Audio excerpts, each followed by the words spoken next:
Hello students, welcome in the online classes of MDN School Kalayat. As you know, we are on first lesson of Home Science of 11th class. आज हम 11th class का home science का first lesson में वृद्धि तथा विकास के सिद्धांतों का शिक्षा में क्या महत्व है इस विषय में पढ़ेंगे। वृद्धि तथा विकास के नियमों का शिक्षा में महत्व। विकास के सिद्धांतों का शिक्षा में बहुत महत्व है। ये सिद्धांत शिक्षकों के लिए अत्यंत लाभकारी सिद्ध होते हैं। ये सिद्धांत एक अध्यापक को अपने विद्यार्थियों को समझने में बहुत सहायता करते हैं। इन सिद्धांतों का शैक्षणिक दृष्टि से उपयोग निम्नलिखित प्रकार से है। विकास के सिद्धांतों के ज्ञान से एक अध्यापक यह जान सकता है कि बच्चे को कब तथा किस तरह से उत्साहित करें, उसका मनोबल बढ़ाएं ताकि उसका सर्वांगीण विकास हो सके। इन नियमों की सहायता से अध्यापक को बालक के स्तर के बारे में भी ज्ञान प्राप्त होता है। इन सिद्धांतों के माध्यम से अध्यापक बालकों के व्यक्तिगत अंतरों को पहचान और उनको सही ढंग से शिक्षा प्रदान कर उसके विकास को बढ़ाता है। विकास के सिद्धांतों के आधार पर एक अध्यापक अपने विद्यार्थी की शैक्षणिक ज़रूरतों को समझ सकता है। ये नियम अध्यापक को पाठ योजना बनाने में भी सहायता करते हैं। वृद्धि तथा विकास के नियम अध्यापक को ज्ञान प्रदान करते हैं कि किस स्तर पर बच्चे से क्या आशा की जा सकती है। वंशानुक्रम तथा वातावरण दोनों मिलकर बालक की वृद्धि और विकास का आधार बनते हैं। वंशानुक्रम को नियंत्रण में नहीं रख सकते, परंतु ठीक वातावरण प्रदान कर सकते हैं। इस बात का ज्ञान हमें वातावरण में आवश्यक सुधार लाकर बालक को उनका अधिक कल्याण करने के लिए प्रेरित करता है। वृद्धि और विकास के सिद्धांतों का ज्ञान यह बताता है कि बच्चे को कब तथा किस प्रकार से उत्साहित करें, उसका मनोबल बढ़ाएं ताकि उसका पूर्ण रूप से विकास हो सके। वृद्धि तथा विकास के सिद्धांत अध्यापक को पाठ्यक्रम इन सिद्धांतों का ज्ञान अध्यापक को यह बताता है कि बालक को पूर्ण रूप से अध्ययन करना चाहिए, पढ़ना चाहिए, न कि भागों में। यह अध्यापक को बालकों के व्यक्तिगत अंतरों को समझकर उचित कार्यक्रम देने में सहायता करते हैं। वृद्धि और विकास की सभी दिशाएं एक दूसरे से संबंधित हैं। विकास की किसी एक दिशा पर ध्यान न देने से दूसरे सभी पहलुओं में हो रहे विकास में रुकावट पड़ सकती है। इसलिए विकास की सभी दिशाओं की ओर ध्यान देना चाहिए। इस बात का ज्ञान हमें बच्चों के सर्वांगीण विकास पर बल देने के लिए प्रेरित करता है। आइए अब हम पढ़ेंगे शिशु के विकास में सहायक कारकों के विषय में। शिशुओं का विकास निरंतर होता रहता है, सिद्धांतबद्ध होता है तथा शीघ्र व देर से प्रत्येक बालक अपने विकास की चरम सीमा को प्राप्त कर लेता है। फिर भी उसके विकास की गति व गुणवत्ता दूसरे बालकों से भिन्न हो सकती है, क्योंकि यह बहुत से कारकों से प्रभावित होती है। यह कारक निम्नलिखित है। आनुवंशिकी। शिशु को विकास के शील गुण व उसकी सीमाएं कंसेप्शन के समय अपने माता पिता से प्राप्त हो जाती। पिता के शुक्राणु तथा माता के डिंब के मेल से एक नया जीव बनता है।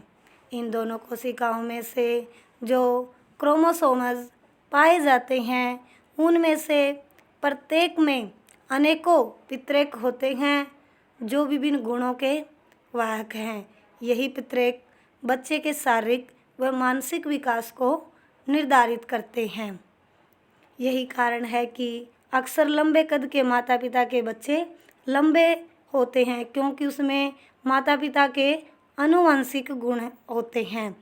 कई प्रकार की कलाएं जैसे सुरीली गायकी, नृत्य कला या लेखन कला आदि भी वंश की देन होती है जो पीढ़ी दर पीढ़ी चलती है। जन्म से पूर्व की अवस्था, गर्भधारण करने के समय माँ का स्वास्थ्य, गर्भ अवस्था के दौरान उसका पोषण, उसकी मानसिक स्थिति, निरोगता तथा सही टीकाकरण आदि सभी बालक के विकास को प्रभावित करते हैं। कहने का अर्थ है जब गर्भधारण होने के बाद क्या है, माँ के स्वास्थ्य का ध्यान और क्या है, और उसके जो आहार पोषण जो खाना होता है, पौष्टिक भोजन और उसकी मानसिक स्थिति और इन सभी के लिए समय पर टीकाकरण करना, निरोगता से के लिए यानी रोगों से बचाने के लिए टीकाकरण आदि, ये सभी बालक के विकास को भी प्रभावित करते हैं। ये सभी क्या है, गर्भधारण से ही शुरू हो जाते हैं बच्चे के विकास के लिए। यह कारक केवल इस अवस्था में ही सीमित न रहकर शिशु के जन्म के पश्चात भी क्या है, विकास को प्रभावित करते हैं। पोषण, पौष्टिक आहार शिशु के शारीरिक विकास के लिए बहुत आवश्यक है। अच्छा पोषण प्राप्त कर शिशु की हड्डियों व मांसपेशियां सुचारू रूप से विकसित होती हैं। कहने का अर्थ है भी शिशु का जो शारीरिक विकास, उसके लिए जो पौष्टिक संतुलित आहार है वो बहुत आवश्यक है, क्योंकि अच्छा पोषण प्राप्त करने से जो बच्चे के शरीर की हड्डियां हैं, मांसपेशियां हैं, वो सुचारू रूप से विकसित होती हैं। साथ ही साथ उसके मस्तिष्क का भी उत्तम विकास होता है, जिसके कारण बच्चे की मानसिक क्षमताएं जैसे बुद्धि और सीखने व समझने की शक्ति आदि ठीक प्रकार से क्या है, विकसित होती हैं। किसके कारण? अच्छा स्वस्थ भोजन करने के कारण। शुद्ध पर्यावरण, शिशु जहाँ पलता व बड़ा होता है उस स्थान का वातावरण यदि शुद्ध हो, स्वच्छ वायु की आवाजाही हो, भरपूर प्रकाश मिलता हो, तो उसके समुच्चय विकास में कारक सहायक होता है। क्या? शुद्ध पर्यावरण। आमतौर पर देखा जाता है कि भीड़े, तंग, अंधेरे घरों में पलने वाले बालक अस्वस्थ रहते हैं। किसके कारण?